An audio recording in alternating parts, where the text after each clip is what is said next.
Hi, friends. So today, this is the second practice for co-evolving with the plants and the earth for the folks that are doing the winter series with me. And yeah, so the next three classes um, will be working specifically with tree medicine, and I'll be um, showing you how to harvest them, and then we'll be sitting with that medicine together in a ceremonial kind of way. Um, we'll just be drinking it together for the first time together in kind of a meditative place. So yeah, so I I did a little bit of a sit here. Today I am sitting. Let's see if I can fix this a little bit. There it is. So, yeah, I'm sitting here by the water's edge. There's a little pond near the place that I'm staying, living right now. Um, and there is a beautiful grove of eastern hemlock trees. And there are also some cedar in here and some pine, but this is the medicine that we're going to sit with specifically today is the eastern hemlock. It's right here behind me, and you kind of get a feel just looking at it behind me, kind of the energy of it. Like it's different than the other firs and spruces. They're like has this kind of like lightness to it, this quality. I'll show you close up, and then I'll show you it from afar, and then after we do some talking. But yeah, I feel like like the spruce trees, the ones that are Douglas fir, things that like your Christmas tree, those are like kind of these intense, like this really intense, like strong sort of energy, and this is a little more delicate. Even the needles on those are really like pointy and kind of it hurts to touch, and this is really like soft when you touch it. Another way to identify it would be through taste. There's no poisonous conifers. The only ones are like yew trees, which you usually would only see that someone would plant like a row of them or something at their house. It's not really something you just see out in the woods. Um, but yeah, tasting it, it's a milder taste, more like pine. And if just to compare it to a spruce or a fir, like those are like really distinct and kind of bitter, and it's hard to just like eat a piece of it. But anyway, so yeah, we've for those folks that have been doing plant sits with me already, kind of gotten some of this spiel before. But for those that are new to the idea of, connecting to these plant spirits in a new way, yeah, I'll just kind of go over some of that, or the potentials for that. We all have our different ways of connecting, and so whenever I'm coming to the plant beings, the tree beings, getting out of my own way of, how I've been indoctrinated into looking at the world, the natural world, and, it's just a tree, it's just a resource, it's just, this thing that may be pretty or whatever, standing over there, and moving through the forest or moving towards your sit spot in a way that you are acknowledging them as being alive beings. And, um, you are walking into someone's community when you walk into the forest. It's a place where all the animals are, where the animals have their own community, but it's also, this community of the trees and the plants, and um, and just being mindful of that as I move through and as I sit. Um, so for me personally, I sometimes can do like be a little elaborate because of the way that I was trained, and like I might open sacred space, clear myself, and ask for the support of my ancestors, of the land, of these, of these trees, before even like just taking a seat. But you know, whatever you're feeling is most aligned with you, and it's definitely helpful to get into some sort of meditative space before taking a seat, and just sitting for a while and trying to connect in a deeper way. um, we all have all the things that we have to move through each day, and all the stress and all the things on our mind. And so really allowing ourselves to have enough time to do this sit where we can start to unload some of those things before just jumping in. So if you have like a yoga practice or breath work or something that can also help you start to shed some of those things before, even just the walk that you take can often be really helpful, to just let some of that stuff go, so you can really just be present, and honor these trees and their medicine by being as present as we can be.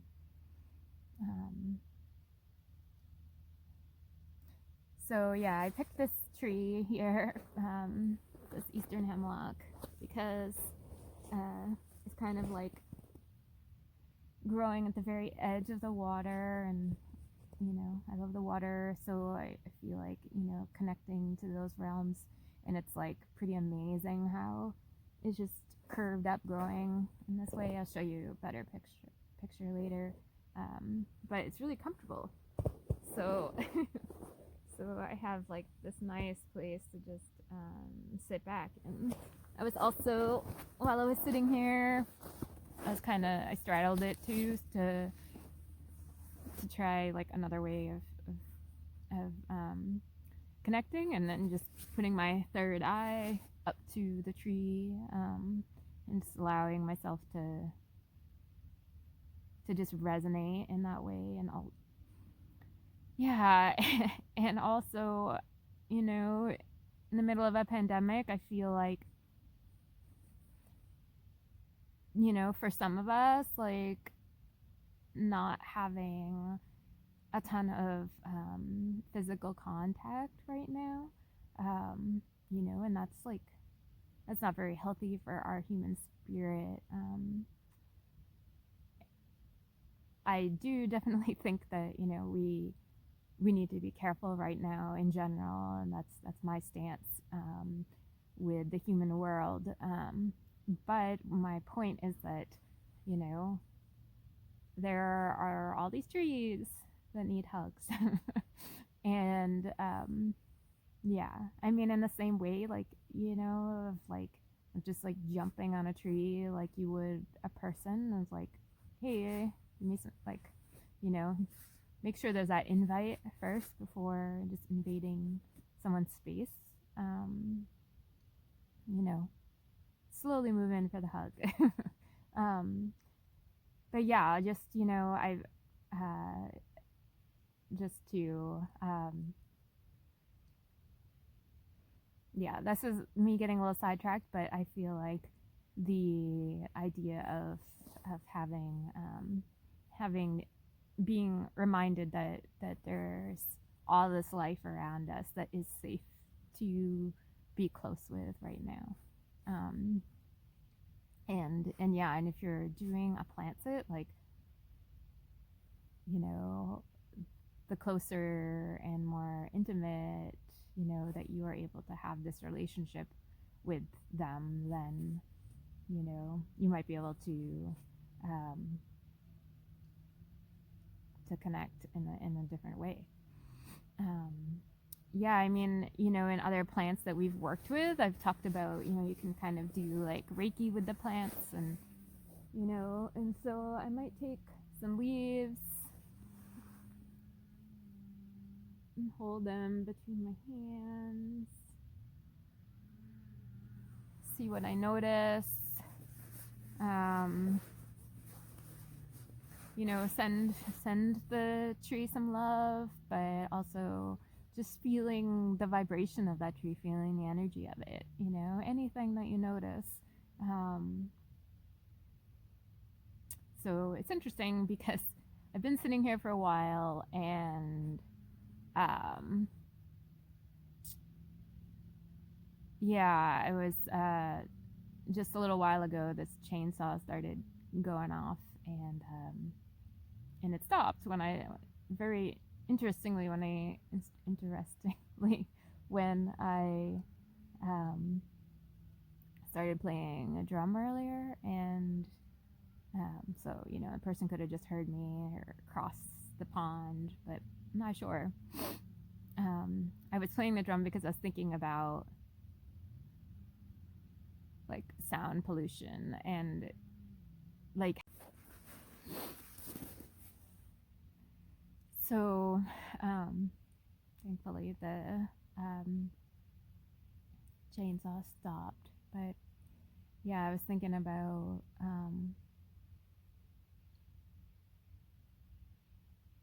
how sound is, and, you know, everything affects people, and these same things also affect the plant world. And there's been like studies done about that too, so I'm not just like talking out of nowhere.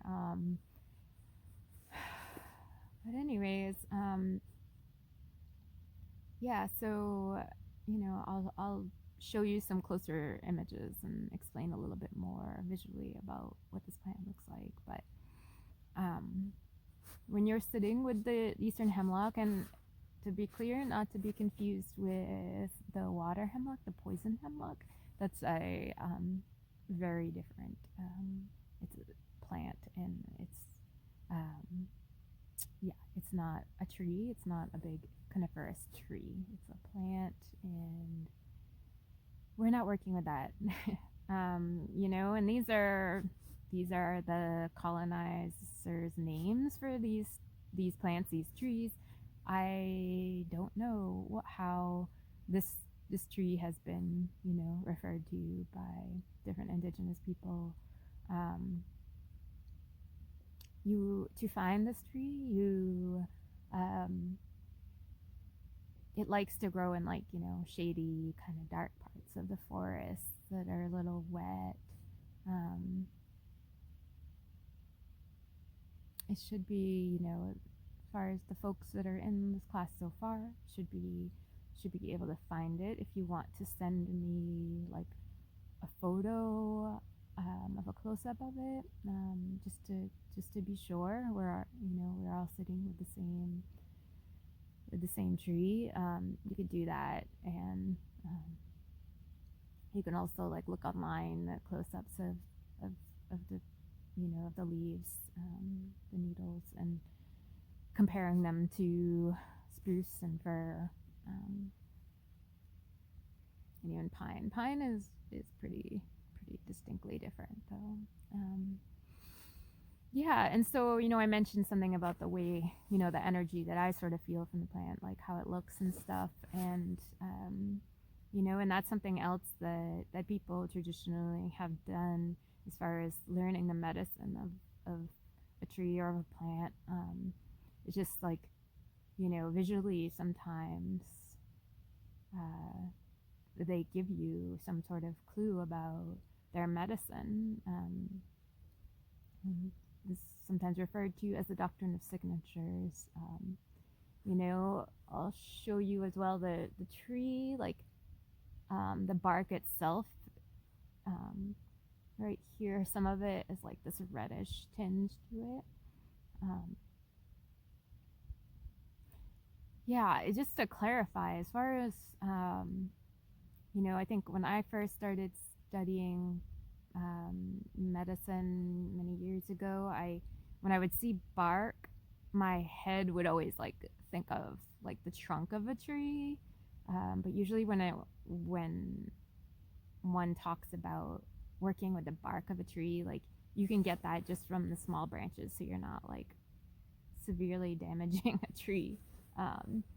There's bark right in here, you know. So yeah, and that's how we'll harvest it.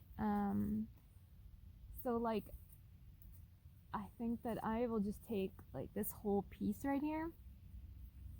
You can see, so I'll just snap that right where it joins in there, and that little, right up here. Yeah. So I'll just snap right here, and this will be like plenty for me for, a few days. When you harvest, make sure that you're really checking in with that part of the tree and asking permission, choosing a healthy spot of the tree, something that's not too low that a dog might feed on, or something that is able to get a little light, lighter color leaves are better.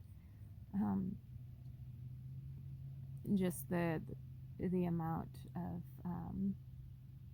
of medicine that you want to absorb. So this tree has like young, really delicious leaves, needles in the springtime. Maybe we'll talk about that in the spring, but yeah, it's doing its thing right now. And just as a reminder, we are gonna talk about the actual, like what the medicine is, once we all sit together and drink it together, because I want to allow the space for you all to kind of intuitively see what you feel, with the medicine. So, and yeah, taking your sit here is,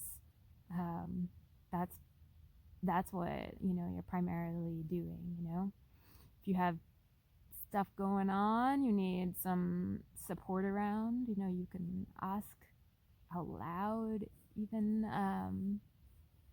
for some help with that.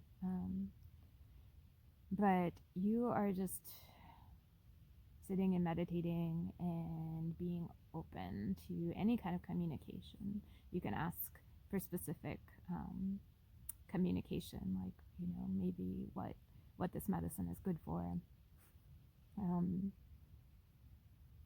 And just using all of your senses, really, what else is going on around you during this time. Like, I heard this chainsaw, and I'm thinking about, like, in my brain, it was like, this feeling of like dealing with some things of like wanting to create something, right, that I can feel good about, and then like feeling like this violence, like kind of interrupting that, and I'm sure the trees feel that too, A chainsaw is like a pretty traumatizing sound, right, for a tree.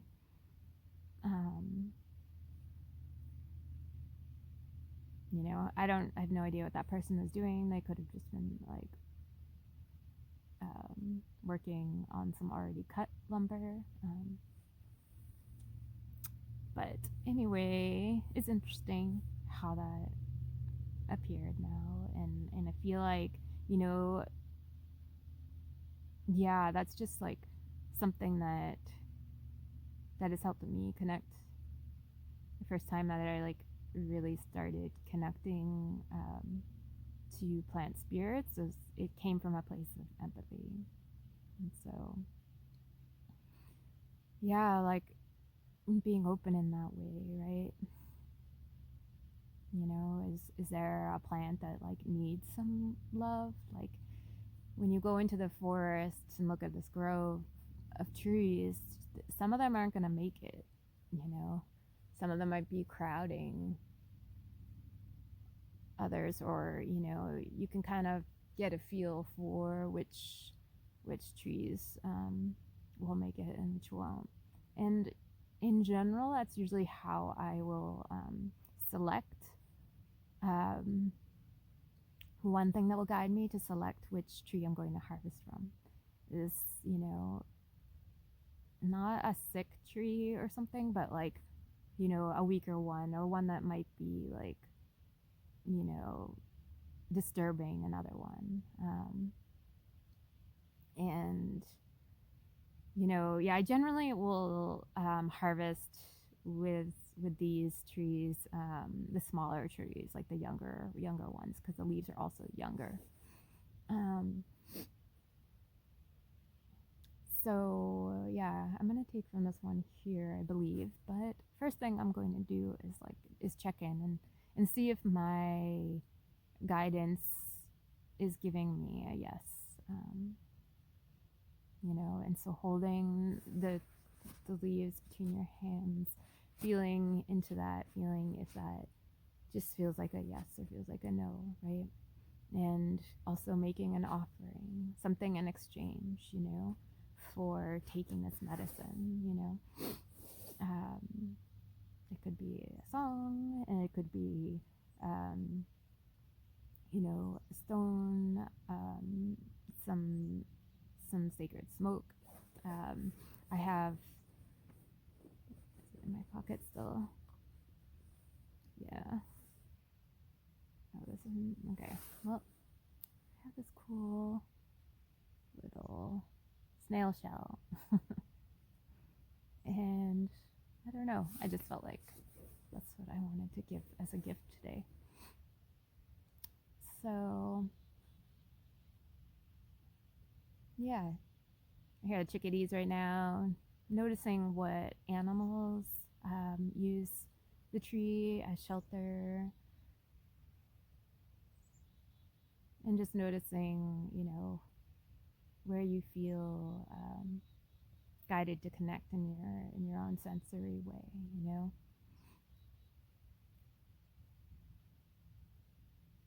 The trees, like all plants, you know, they don't communicate in the same way as us, right? And us thinking that they have to have like English language or whatever to communicate is like, you know, it's a little like anthropocentric of us, like for us to be like the supreme being over these other beings, and it has to, in order for them to communicate, they have to speak my language or speak, you know, out loud or whatever. Like, you know, there's all these different ways of communicating out there, you know, even in the human world. But um, yeah, I feel that there, you know, this tree in particular, there's there's a space for dreaming that we can tap into. And so if you can find a tree where you can like nuzzle up with, that's just my thought, my suggestion. But wherever you're feeling to go with these trees. And yeah, so I think I showed you, you know, how much to harvest, and you wouldn't be using that much. You'd be just using like this much probably. like a handful before class. I'll write this all down again, but try not to drink it before class and store it away from the sun, in a cool, dry place. And then you can like mash it up with a mortar and pestle, or just a knife, or whatever, to just start cutting it up and like releasing some of the oils. And then you can simmer it for about 20 minutes. And don't, you can use some of the bark. We're not particularly working with the bark, but it's okay if you're cutting into that and using that as well.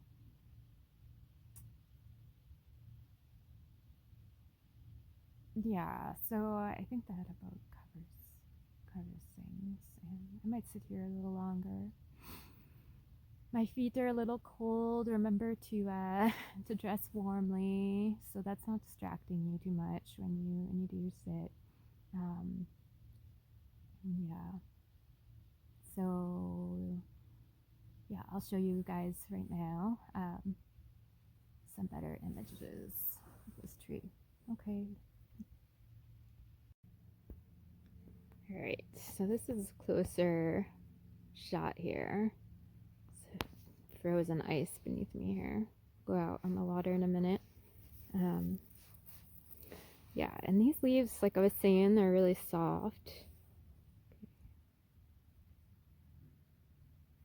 And you see how they're like on this, I'm looking on the underside right now. And they are flat leaves here. There we go. So they are, they grow right from the branch in this way. It's kind of like a little comb. And they just go straight out. And they are flat. Okay, because other firs are kind of more rounded and kind of like, it kind of hurts to grab quickly. And there's like a whitish, sometimes bluish looking color underneath. They also kind of cast a little bit of a bluer shade, like underneath the trees themselves.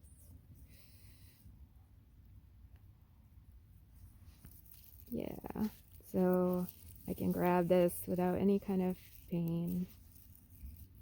It's really soft. And here is the bark of the tree. And I was saying, that it's a little bit red. I feel like the color that I'm looking at is different than what I'm seeing too. It's like, it's not as orangey in reality. It's more like a pinky color. And there's these cute little pine cones or hemlock cones.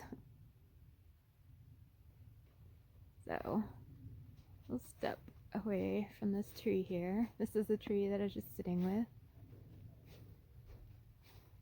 So you can see it here.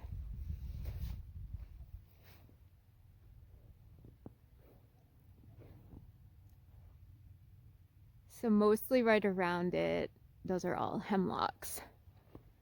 And like this one looks a little lighter than the one next to it on the right. But they both, if you look at the edges, like, so kind of going to the edge of the tree, to the branches, there's kind of like a little, they can kind of go up and then down. They have like this lightness, and then they sort of like flop down a little bit at the edge. That's a cedar right there. It's not doing so well. And that's a big pine tree. It's kind of bushy looking, the big ones, but close up is very different feeling. I mean, the younger ones, it has a different feeling too. But yeah, this is this community of conifers here out on this pond.